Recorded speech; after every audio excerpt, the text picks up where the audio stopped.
Hello. This is going to be a separate space on my YouTube channel, Speak Truth to Lies.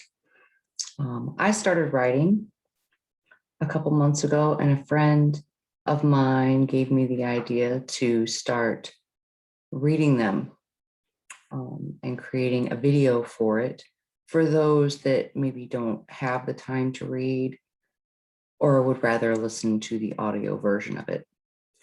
So this particular series of blog posts that I am going to read are in regards to my journey recovering from drug addiction. So this is my first blog post that I wrote. Step 1, admit you have a problem.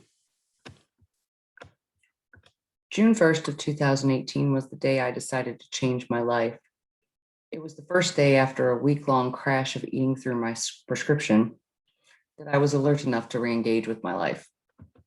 Sometimes God has a funny way of showing you how much pain you are inflicting on the ones that you love. On this day, he used my then 11-year-old son. That morning, I drove him to school the first time in over a week. As I kissed him and looked into those sweet eyes, I could see the pain, my pain, being reflected back to me. He was becoming aware that something was very wrong with his mommy, not knowing exactly what, but he knew. Then I went home and my husband lit into me, and in not so many words let me know that I was about to lose everything I held near and dear to my heart. It was a Friday. I called Brighton Center for Recovery and made arrangements to check myself in the next day. Arrangements had to be made, so that day I spent calling all of those that I had spent years building a network of people to get extra pills from. You see, Adderall isn't as easy to come by as it used to be. I told them I had a problem and that they were not to give me anymore.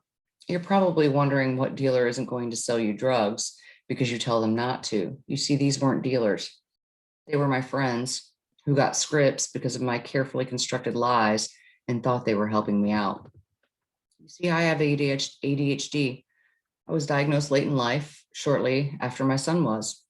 At first, the diagnosis was an explanation of all the things I felt growing up. The things I believed to be laziness, a lack of motivation, and forgetfulness had an explanation. As I described to my doctor, my life was a series of unfinished projects, a string of enthusiasm at starting something new only to fizzle out before completion.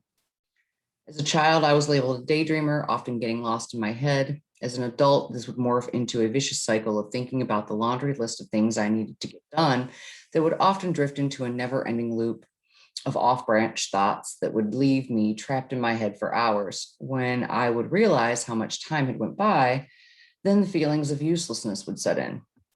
Or if I was in hyper-focus mode, this being an ADHD superpower, which I would later cash in on, and someone interrupted me, my lashing out would know no bounds, for it was very hard for me to get back on track.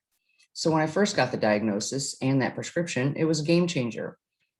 While the grips of addiction would soon wrap its arms around me, at times I felt as if all my problems were, at the time I felt like all my problems were resolved.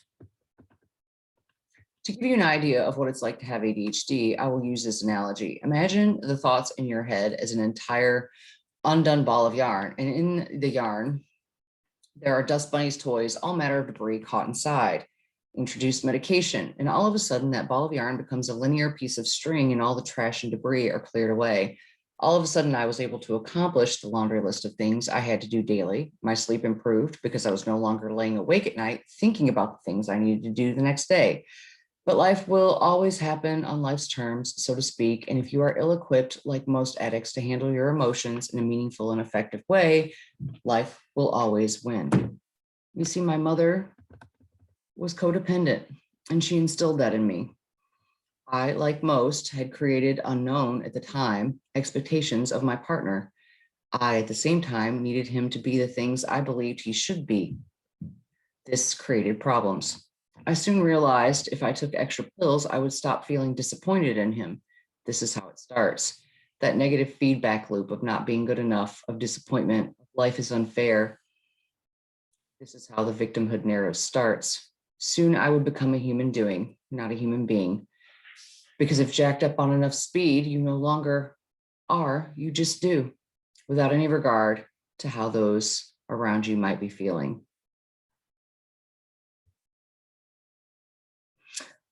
Well, that's it of step 1.